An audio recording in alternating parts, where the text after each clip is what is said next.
Hey y'all, I'm out here and I was wanting to share something with you about the Euphrates River. Do you know that it is a prophecy sign of the end times? Do you know when I was a little girl, some of you on many social media platforms that I have talked about how I was raised in church. However, so I know sometimes I'll say, oh yeah, I was drugged when I was a little girl. I was drugged to church camp, camp church camp, revivals, any kind of camp meetings, anything. Of course, my parents always went, and I did too. And so I've heard a lot of ministers minister about Jesus is coming. Jesus is coming back. He's coming back. So, of course, I was every day looking for his return because of all the ministers. Every minister would say, Jesus was coming back. Well, I believe he's coming back. But when I was in middle school, I remember we didn't live very far from the middle school. I remember walking over to the middle school. I must have not put my clock on spring forward or fall backwards, because at that time I thought the rapture had truly taken place. Nobody was at the school. It was just me. I was trying to get in. Panic had wrenched my heart with Jesus is coming back. And I thought the other day, do I still have that same as when I was in middle school? Do I still have those same feelings and that same absolutely longing to look for his coming? But I will say that there has to be signs of the end time to prepare and to show us that Jesus is coming. So we're seeing them more today, and the Euphrates River plays such a big role in that part of the end times prophecy. You got to remember the Euphrates River was even mentioned in Genesis, the fourth river.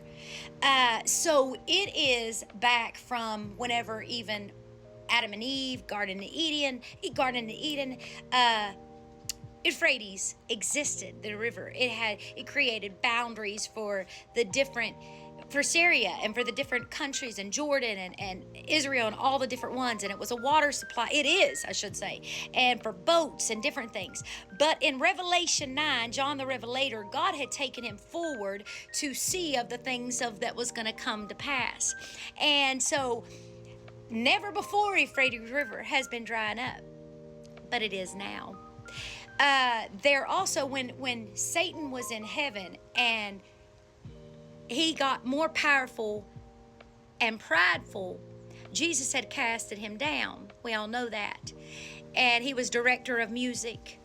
But during that, it said that 1/3 of the angels had fallen with him.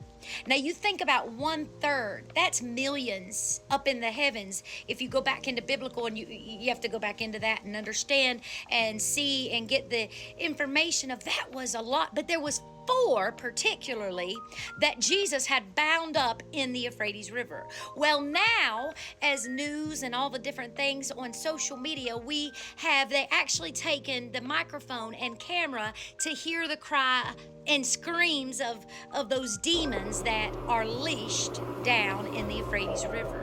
All this is coming to pass prophetically for the end times. I say get ready, get your life right, get it ready, for we know that Euphrates played a role with Moses and Abraham in the Bible. If you look at David, it talked about the Euphrates River. Kings of Solomon, Euphrates River.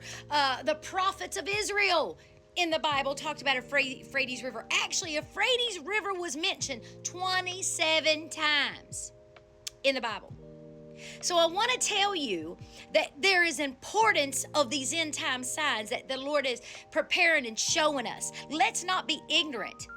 But just like the woman at the well, when she went to get water from the well, there was Jesus when he went ahead and sent his disciples up because she was mingling with the Samaritan. He said, you take of this water and you're going to thirst again.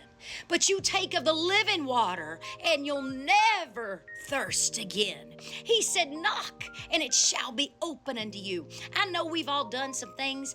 We've said some things. We've been with people we shouldn't have mingled with, but it's all under the blood. God is ready to wash you white as snow. He's ready to cleanse you, clean you up. Jesus, he don't clean the fish before you catch them. You got to catch the fish. And he called and said, be fishers of men. So therefore, let God clean things up in our life. It's not for us to judge. It's not for us to point our fingers at anybody else. The times of the sign is here. I know I've talked about the red heifer. Now I'm talking about the Euphrates River. I'm talking about even oh goodness, in Damascus. I've talked about Damascus. I am sharing all that I can share when the Lord allows me and he tells me, okay, it's time to do a video for TikTok or for this social media, or okay. And then when I get someone wants me to speak, of course, I am just here as a vessel. He simply does not throw the clay away. He simply picks it up and picks out all the broken pieces and he puts us back together again. Oh, he is the potter. I'm simply the broken clay. Maybe you're broken. We're all broken in some kind of place, some kind of where in life. But oh, just know he is the potter. Oh, he will not throw that clay away. You can go to the doctor. For, let's say, many things, but go to the doctor for a broken heart. Do you know he cannot write you a prescription for a broken heart? Only Jesus can heal you in places that you are broken, that has happened, trauma, triggers, nightmares, depression, anxiety. Only God can take and take up those wounds and bind up the brokenhearted and set the captive free. Maybe you've been bound up. Just like whenever those demons are going to be released in the last days, the Bible says he's going to release them and it's going to kill 1/3 of population. Read about it. I'm going to put it in the description. I want you to do your own Bible study. Revelation 16, starting at 12, go on. Revelations 9, 14, 15, 6, go on. Come on, it's right there. Do your own research to know these are the times of the end time. These are signs of the end time. It's just not somebody saying, oh, Jesus is coming. Just like when I was a little girl and I believed that the rapture had taken place. It's not like, it is more serious because now we're seeing the prophetic come to life. We're seeing different things being fulfilled. Because he's going to make way. He's going to draw it up. Remember, there is 7 trumpets, 7 seals, 7 plagues.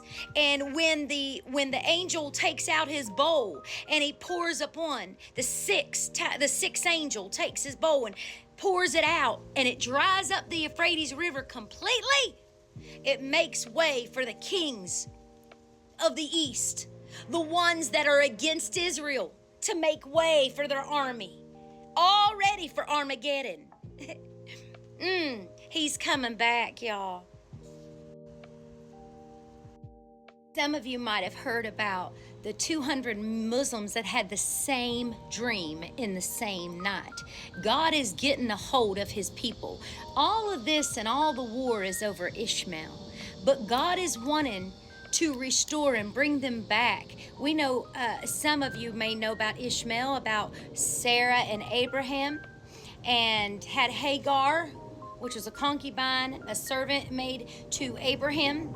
And when Sarah got pregnant and God gave Sarah the baby, Sarah wanted Hagar to go on. So here Ishmael, which is Hagar's baby and Abraham's, but God is restoring and bringing his people back. He's given a visitation. We need to pray for the Philistines. We need to pray for more visitations from the Lord, that they will visit the encounters of the Lord by our prayers. Prayers work. We know that. God gives me dreams. God gives me visions. God gives me feelings. God allows things. He is doing it. It is so serious. In the same night that even they're forsaking their temples. They're forsaking the underground church. They actually wrote a letter saying they had the same dream. All of them. It was all lined up. He's lining it up for the assignment of the end times, of his return. Are you ready? Let's get ready. I just wanted to let you know, Euphrates means actually a way to cross over. That's the definition. It is a Persian word, good to cross over. Euphrates mean, let's cross over to the Lord again and let him clean us up as end time prophecy is fulfilling. and the Euphrates River is drying up. Be ready. God's ready